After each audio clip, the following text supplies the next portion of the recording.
ഈ ഡയബറ്റിക്കും കൊളസ്ട്രോളൊക്കെ തന്നെ പലവിധ അസുഖങ്ങളുടെ ലക്ഷണങ്ങളാണ്. നമ്മളത് മനസ്സിലാക്കിക്കൊണ്ട് ജീവിക്കുകയാണെങ്കിൽ നമുക്ക് എല്ലാവിധ അസുഖങ്ങളിൽ നിന്ന് രക്ഷപ്പെടാൻ പറ്റും. ഇത്തരത്തിൽ ഡ്രൈ ഫ്രൂട്ട്സും നേരത്തെ പറഞ്ഞ വെജിറ്റബിൾസും ഉപയോഗിക്കുകയാണെങ്കിൽ നമുക്ക് കൊളസ്ട്രോൾ ഒരു പരിധി വരെ കൺട്രോളായിട്ട് കൊണ്ടുവരാൻ പറ്റും. കൊളസ്ട്രോൾ മാറാൻ വേണ്ടിയിട്ടുള്ള ഹോം റെമഡീസ് എന്തൊക്കെയാണെന്ന് നോക്കാം. നമുക്ക് ആദ്യമായിട്ടൊരു വളരെ സിമ്പിളായിട്ടുള്ള ഹോം റെമഡീസ് പറയാം.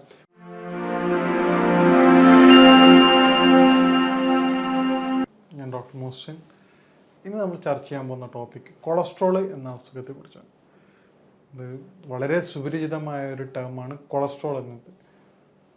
പണ്ട് കാലത്തൊക്കെ കൊളസ്ട്രോൾ എന്ന് കേൾക്കുന്നത് പ്രായമുള്ള ആൾക്കാർക്ക് ഉണ്ടാവുന്ന ഡയബറ്റിക് കൊളസ്ട്രോൾ, BP, ആ ഒരു ടേമായിരുന്നു പണ്ടൊക്കെ ഉണ്ടായിരുന്നത്. പക്ഷേ ഇന്ന് OP വരുന്ന യുവാക്കൾക്കടക്കം വളരെ എന്താ പറയുന്നത് കോമൺ ആയിക്കൊണ്ടിരിക്കുകയാണ് കൊളസ്ട്രോൾ. 30 വയസ്സിനുള്ളിൽ തന്നെ ഈവൻ കുട്ടികളുടെ അടക്കം കൊളസ്ട്രോൾ വളരെ കോമൺ ആയിക്കൊണ്ടിരിക്കുകയാണ്.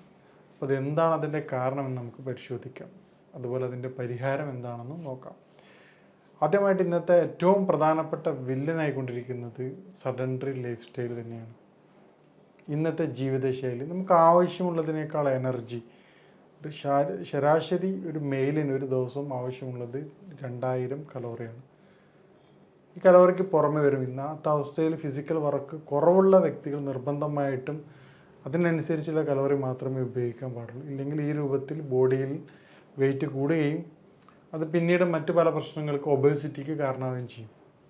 ഇത്തരത്തിൽ നോക്കുകയാണെങ്കിൽ കൊളസ്ട്രോളിൻ്റെ ഏറ്റവും പ്രധാനപ്പെട്ട വില്ലനാണ് നേരത്തെ പറഞ്ഞ മാതിരിയുള്ള ഒബേസിറ്റി. പിന്നീടുള്ള രണ്ടാമത്തെ ഏറ്റവും സഡൻഡറി ലൈഫ് സ്റ്റൈൽ കഴിഞ്ഞ് ഉടനെ വരുന്ന സഡൻഡറി ലൈഫ് സ്റ്റൈലിന് പറയാൻ പറ്റുന്ന ഇതാണ് ജങ്ക് ഫുഡ് ഐറ്റംസ്. ഈ ജങ്ക് ഫുഡ് ഐറ്റംസിലൊക്കെ വരുന്നത് പ്രിസർവേറ്റീവും ഓയിലുമാണ്. ഇതിൽ ഉപയോഗിക്കുന്ന ട്രാൻസ് ഫാറ്റ് ഓയിലാണ്. കാരണം അത് മാർക്കറ്റിൽ ഉപയോഗിക്കാൻ കാരണം ഇത് കൂടുതൽ കാലം കേടുകൂടാതെ നിൽക്കും. പക്ഷെ അത് ഗുരുതരമായ ആരോഗ്യ പ്രശ്നങ്ങൾക്ക് കാരണമാകും. അതാണ് ട്രൈഗ്ലിസറൈഡും ഫാറ്റ് വളരെയധികം കൂട്ടും കൊളസ്ട്രോൾ ബോഡിയിൽ. അതുപോലെ തന്നെ ബേക്കറി ഐറ്റംസിൽ ഉപയോഗിക്കുന്ന മൈദയിലൊക്കെ ഉപയോഗിക്കുന്ന പപ്സ് ഉണ്ടാക്കാനൊക്കെ കൂടുതലായിട്ട് ഉപയോഗിക്കുന്ന ഡാൽഡ ഐറ്റംസാണ്. അതുപോലെ ക്രീമിലൊക്കെ ഇതൊക്കെ ട്രാൻസ് ഫാറ്റ് കാറ്റഗറിയിലാണ്. ആഡഡ് ഷുഗറുകൾ, ഇതൊക്കെ കൊളസ്ട്രോൾ ഉണ്ടാക്കുന്ന പ്രധാനപ്പെട്ട വില്ലനാണ്. നമുക്ക് കൊളസ്ട്രോൾ ആണ് ഇപ്പം ഒരു 4 വർഷം മുമ്പ് കൊളസ്ട്രോൾ ഉള്ള പേഷ്യൻസിന് ഒരു 3 വർഷം കഴിഞ്ഞതിന് ശേഷം പിന്നീട് ചെക്ക് ചെയ്യുമ്പോൾ അവർ ഹിസ്റ്ററി എടുത്ത് നോക്കുമ്പോൾ അവർക്ക് ഡയബറ്റിക് വരികയാണ്. നമ്മൾ പ്രത്യേകിച്ച് മനസ്സിലാക്കുക കൊളസ്ട്രോൾ കൊണ്ടും ഹാർട്ട് ഡിസീസും കാർഡിയാക്കും മാത്രമേ ഉണ്ടാകുന്നതാണ് നമ്മുടെ തെറ്റിദ്ധാരണ. പക്ഷേ കൊളസ്ട്രോൾ എന്നുള്ളത് ഡയറക്റ്റ് വില്ലനാവാൻ അത് ഡയബറ്റിക്കിനോടാണ്. ഒരു വ്യക്തിക്ക് ഡയബറ്റിക് വന്നു കഴിഞ്ഞാൽ പിന്നീട് അങ്ങോട്ട് ഓരോരോ സ്റ്റെപ്പായിട്ട് ഓരോ അസുഖങ്ങൾ വന്നുകൊണ്ടിരിക്കുകയാണ്. ഈ ഡയബറ്റിക്കും കൊളസ്ട്രോളൊക്കെ തന്നെ പലവിധ അസുഖങ്ങളുടെ ലക്ഷണങ്ങളാണ്. നമ്മളത് മനസ്സിലാക്കിക്കൊണ്ട് ജീവിക്കുകയാണെങ്കിൽ നമുക്ക് എല്ലാവിധ അസുഖങ്ങളിൽ നിന്ന് രക്ഷപ്പെടാൻ പറ്റും. മറിച്ച് ഓരോരോ അസുഖത്തെക്കുറിച്ച് ട്രീറ്റ് ചെയ്യുകയാണെങ്കിൽ അതിൻ്റെ സ്റ്റെപ്പ് ബൈ സ്റ്റെപ്പായിട്ട് ബുദ്ധിമുട്ടുകളും പ്രയാസങ്ങളും ഓരോരോ ഡിസീസിനും ട്രീറ്റ് ചെയ്യേണ്ട അവസ്ഥയിലേക്ക് വരും. അപ്പോൾ ഈ പറഞ്ഞതുപോലെ എന്താണ് ഇതിൻ്റെ കാരണം നമുക്ക് നോക്കാം. നേരത്തെ പറഞ്ഞ ഏറ്റവും പ്രധാനപ്പെട്ട കാരണം സഡൻഡറി ലൈഫ് സ്റ്റൈലാണ്. പിന്നീട് ജങ്ക് ഫുഡാണ്, ബേക്കറി ഐറ്റംസാണ്. ഇന്ന് സ്റ്റുഡൻസ് ആയാലും കുട്ടികളായാലും പപ്സ് കഴിക്കാൻ വേണ്ടി നിർബന്ധിക്കുകയാണ്. അതുപോലെ ലഡു, ബേക്കറി ഐറ്റംസ്, അതിലൊക്കെ ആർട്ടിഫിഷ്യൽ ഷുഗറും high fructose corn syrup, artificial ഷുഗറാണത്, ഹൈ ആണ് അതിൻ്റെ കലോറിക് വാല്യൂ. അത്രയൊന്നും ജോലി ഇല്ലാത്തൊരു വ്യക്തി ബോഡിയിലേക്ക് തുടർച്ചയായിക്കൊണ്ട് ഇപ്പം ലഞ്ച് ബ്രേക്ക് സമയത്തേക്ക് 1-2 പപ്സ് തിന്ന കുട്ടികളുണ്ട്. അപ്പോൾ അവർ ഒബേഴ്സായി വരികയാണ്. ഇപ്പോൾ ഫീമെയിലാണെങ്കിൽ അവർക്ക് PCOD ഉണ്ടാവുകയാണ്. പേഷ്യൻസ് കൊണ്ടുവരികയാണ് മക്കളെ, ഡോക്ടർ പീരീഡ്സിന് ബുദ്ധിമുട്ടുണ്ട്, ഹോർമോൺ ചേഞ്ചസ് വരികയാണ്. അവർ ഹിസ്റ്ററി എടുത്ത് നോക്കുമ്പോൾ പാരൻസ് പൈസ കൊടുക്കുകയാണ് ലഞ്ചിൻ്റെ സമയത്ത് എന്ത് കഴിക്കാൻ, ഈ പറഞ്ഞ ബേക്കറി ഐറ്റംസ്. അവർ നേരെ പോയിട്ട് ബേക്കറി ഐറ്റംസ് കഴിക്കും. ബർഗർ ആണെങ്കിൽ ബർഗറിൽ ഉപയോഗിക്കുന്ന ഈസ്റ്റ്, എല്ലാവിധ പ്രശ്നങ്ങളും ഈ പറഞ്ഞ പ്രിസർവേറ്റീവായിട്ട് ഉപയോഗിക്കുന്ന നേരെ ഇതിനാണ് കോസ് ആവുന്നത്. ഇപ്പോൾ ട്രാൻസ് ഫാറ്റ് കണ്ടിട്ടുള്ള ഫുഡ് ഐറ്റംസ് കഴിക്കുമ്പോൾ പെട്ടെന്ന് തന്നെ കൊളസ്ട്രോൾ ഉണ്ടായും. അത് മറ്റു പലവിധ ആരോഗ്യ പ്രശ്നങ്ങൾക്ക് യൂറിക് ആസിഡിന് പോലും കാരണമാവാറുണ്ട്. ഇനി നോർമലായിട്ട് ചില തെറ്റിദ്ധാരണ ഉണ്ട്. പേഷ്യൻസ് ഒന്ന് പറയും, ഡോക്ടർ എനിക്കിപ്പോൾ കൊളസ്ട്രോൾ വന്നിട്ടുണ്ട്, അതുകൊണ്ട് ഞാൻ ഇനിയിപ്പം ഇറച്ചിയും മീനും മുട്ടയൊന്നും കഴിക്കാറില്ല എന്ന് പറയും. ഇത് തെറ്റായ ധാരണയാണ്. എന്താണ് കൊളസ്ട്രോൾ നമ്മൾ മനസ്സിലാക്കേണ്ടതുണ്ട്. കൊളസ്ട്രോൾ എന്ന് പറഞ്ഞാൽ കേവലം ഇറച്ചിയുടെയും മീനിൻ്റെയും നേരിട്ടുള്ള ഇറച്ചി മത്സ്യത്തിൻ്റെ പേരല്ല കൊളസ്ട്രോൾ. നിങ്ങൾ വെജിറ്റേറിയൻ ആണെങ്കിൽ പോലും നിങ്ങൾ കോളിഫ്ലവർ ഫ്രൈ ചെയ്താണ് കഴിക്കുന്നതെങ്കിൽ അത് കൊളസ്ട്രോളായി മാറുകയാണ്. നിങ്ങളതിൽ ഫാറ്റ് ഓയിൽ ഉപയോഗിക്കുമ്പോൾ മാത്രമേ അത് കൊളസ്ട്രോളായിട്ട് മാറുന്നുള്ളൂ. അല്ലാതെ ഇറച്ചിയും മീനും മുട്ടയൊക്കെ പ്യുവർലി പ്രോട്ടീനാണ്. മുട്ടയുടെ മഞ്ഞക്കുരു മാത്രമാണ് കൊളസ്ട്രോൾ ആവുന്നുള്ളൂ. അപ്പോൾ ഈ പറഞ്ഞ രൂപത്തിൽ തെറ്റിദ്ധാര രൂപത്തിൽ ഈ പറഞ്ഞ ഇറച്ചി ഫ്രൈ ആക്കാതെ ഓയിൽ ഉപയോഗിക്കാതെ നിങ്ങൾ കറി വെച്ച് നിർബന്ധമായിട്ട് നിങ്ങൾ കഴിക്കേണ്ടതാണ്. സ്വാഭാവികം കുറച്ച് കഴിയുമ്പോൾ അവരുടെ ബോഡി വെയിറ്റ് കുറയും. എന്താണ് കാരണം കഴിക്കുമ്പോൾ അവർ പറയുക കൊളസ്ട്രോളാന്ന് പറഞ്ഞതിന് ശേഷം വീട്ടുകാർ ഇറച്ചിയും തരാറില്ല, ഫുൾ അത്രയും കൺട്രോൾഡ് ആണ്, വീട്ടുകാരുടെ സ്നേഹം കൊണ്ടാണ്. പക്ഷേ ഇത് തെറ്റായ രൂപമാണ്. നിങ്ങൾ ഇറച്ചി മീനും അവർക്ക് കറി വെച്ച് കൊടുത്തോ, ഫ്രൈ ആക്കുന്നതിന് പകരം പൊരിക്കുന്നതിന് പകരം ഡയറക്റ്റ് കറി വെച്ച് കൊടുത്തോ, അത് അവരുടെ ശരീരത്തിന് അത്യാവശ്യമാണ്, പ്രായമുള്ള വ്യക്തികൾക്കൊക്കെ.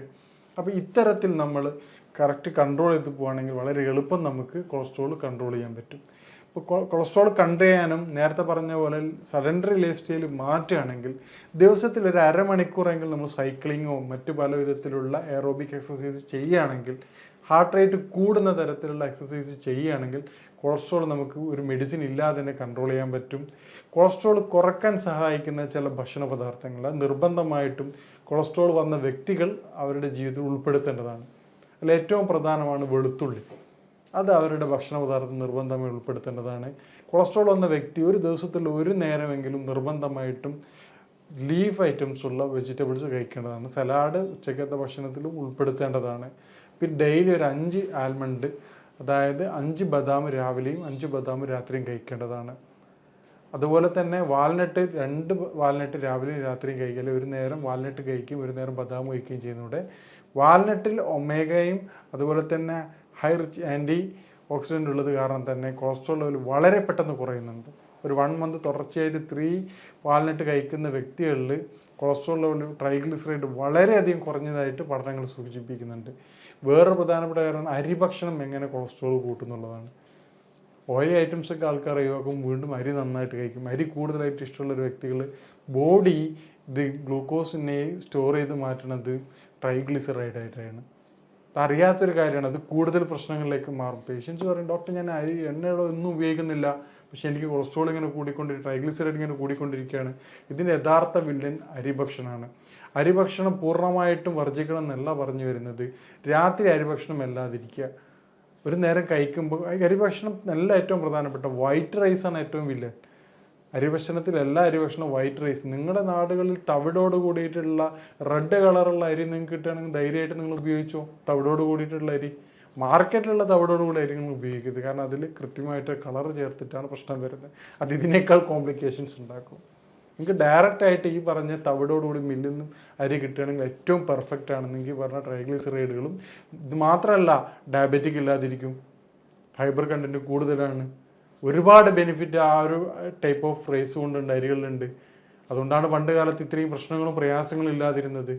അത് മാറി പോളിഷ്ഡ് അരി വന്നതോടുകൂടിയാണ് ഈ പറഞ്ഞ ഡയബറ്റിക്കും കൊളസ്ട്രോളും ഒക്കെ എത്തിച്ചേരുന്നത്.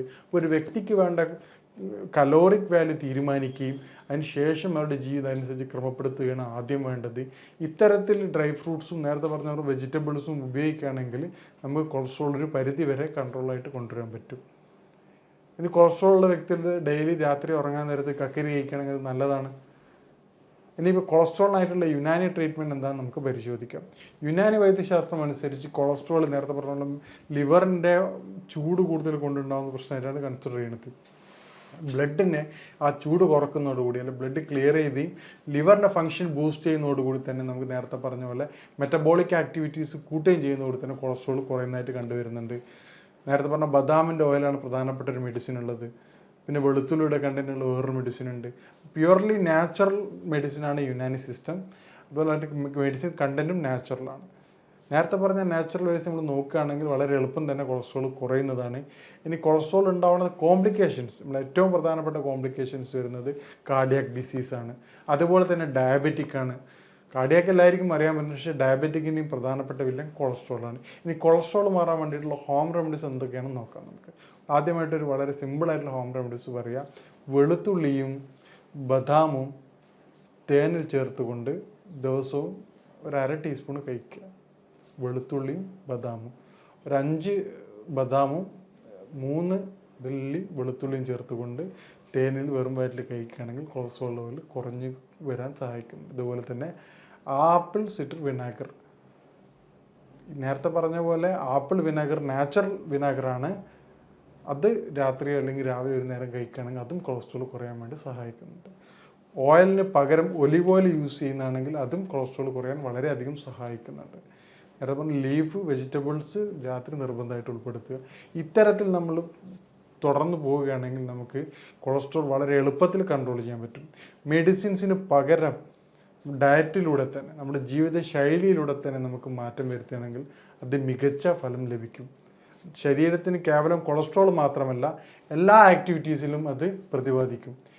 ഇത്തരത്തിൽ കൊളസ്ട്രോളുമായിട്ട് ബന്ധപ്പെട്ട എല്ലാവിധ സംശയങ്ങൾക്കും കാര്യങ്ങൾക്കും താഴത്തെ നമ്പറിൽ ബന്ധപ്പെടാവുന്നതാണ്. ഇതുപോലെ മറ്റൊരു വിഷയമായിട്ട് കാണാം. നന്ദി, നമസ്കാരം.